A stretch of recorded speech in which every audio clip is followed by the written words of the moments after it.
kwa lengo la kuwakaribisha katika jambo hili la haul ya wazee wangu na ndugu zangu waliotangulia mbele ya haki. Kimsingi ni kwamba baba yangu Sheikh Ngeruko, mimi nimelelewa na mama wawili na baba yangu alikuwa mmoja.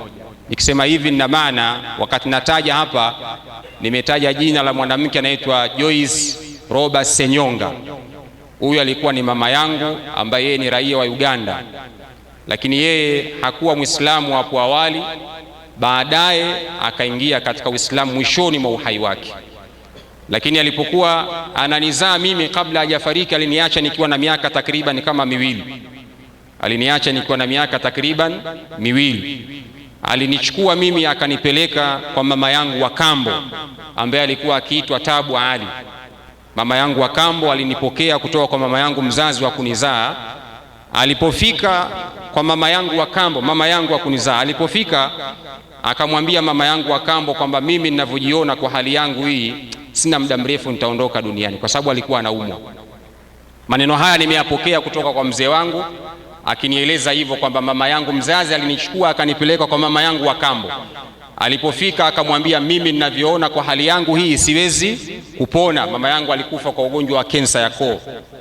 Baada ya kufika pale, mama yangu wa kambo akanipokea mimi nikiwa na miaka miwili na amekabidhiwa na mama yangu mzazi. Akamwambia maneno ambayo yalikuwa ni mazito sana. Akamwambia, na kuachia huyu mwanangu mlee, utakuja kunipa kesho yaumul qiyama.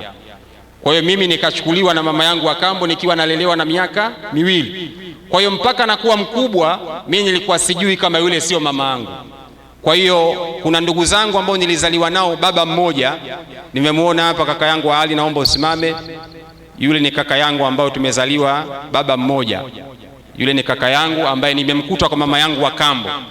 Lakini ajabu ya wanawake wa zamani, mpaka nakuwa sikuwahi kujua kama yule sio mama yangu.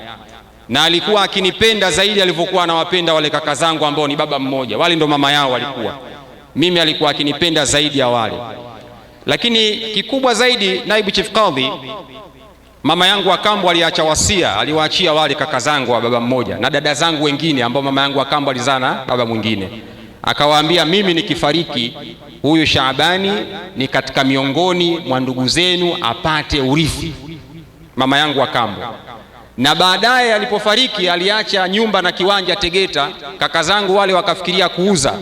Walipouza wakaniita wakasema, mama alisema wewe ni familia yetu, wakanipa urithi wale. Kwa hiyo hii ni moja ya ajabu ambayo nimeikuta katika dunia, kwamba kulikuwa na wanawake ambao wanaweza wakalea watoto wa wengine pasipo kujua kama huyu mtoto ni wa kambo, na akampenda zaidi anavyowapenda wenzao. Lakini pia nina kaka yangu ambaye yuko hapa ambaye yeye sio Muislamu. Kaka Kurwa, naomba usimame. Yule ni kaka yangu na yule sio Muislamu, nimezaliwa naye mama mmoja. Kwa hiyo mimi na kaka zangu nilozaliwa nao upande wa kwa mama, ambao wao baba yao alikuwa ni Mkristo, mama yangu alizaa nao.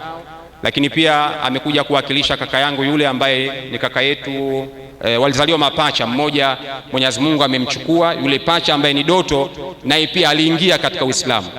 Kwa hiyo aliyebakia ni kaka yangu yule ambaye namuombea kwa Allah na yeye aingie katika Uislamu. Kwa hiyo na dada zangu wengine ambao pia sio Waislamu leo waingie inshallah. Tutamtilia fatha kwa niaba ya mashekhe hapa inshallah, huenda akaingia katika Uislamu.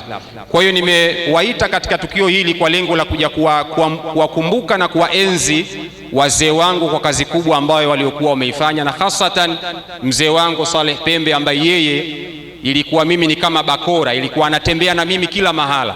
Mitaa yote ile ya Kariakoo, Mchikichini kule, mzee Habibu Pembe alikuwa na nyumba yake nyuma Brualis kule. Mitaa yote ilikuwa ni mitaa ambayo baba yangu ilikuwa ananipitisha. Magomeni yote hii ilikuwa tunapita mguu kwa mguu. Mimi nimezaliwa Tandale. Kwa hiyo baba yangu mzazi ilikuwa mimi ni kama fimbo au bakora, ilikuwa aende sehemu isipokuwa yuko na mimi muda mwingi. Na yeye ndio aliosimamia malezi yangu mimi ya kusoma Qur'ani. Ilikuwa ananichukua akanipeleka madrasa ya kwanza ilikuwa Sharifatur Rahman Tandale, akanipeleka kwa Sheikh Sultani pale kwa Bimtumwa, marhumu mzee yule amefariki mwaka 2000. Sheikh Sultani alikuwa moja ya manguli wakubwa sana. Baadaye nikasoma Siraja Munira kwa Sheikh Kidodi, tukatoka pale nikaenda kwa Sheikh Kione wa Mibavu Tip Top, nikasoma kwa Sheikh Pazi bin Saidi. Kwa hiyo mzee wangu ilikuwa ananichukua ananipeleka sehemu za kwenda kusoma. Kwa hiyo nikaona ipo haja ya kuwakumbuka wazee wangu na kuwaita mashekhe ili tuwe tuweze kuwaombea dua kwa Allah subhanahu wa ta'ala, Mwenyezi Mungu aweze kuwasamehe huko walipo kwa kazi kubwa walioifanya kunilea na kunifinyanga na kuhakikisha nabakia katika malezi yaliyokuwa salama. Kwa haya machache niwakaribishe, kama kuna sehemu patakuwa hapajaenda sawa nitaomba sana mniwe radhi, lakini lengo langu sio kuwakwaza na wala kuwakera, bali nimewaita kwa lengo la kuja kuwakumbuka wazee wetu waliotangulia mbele ya haki. Inshallah, wassalamu alaikum wa rahmatullahi wa barakatuh.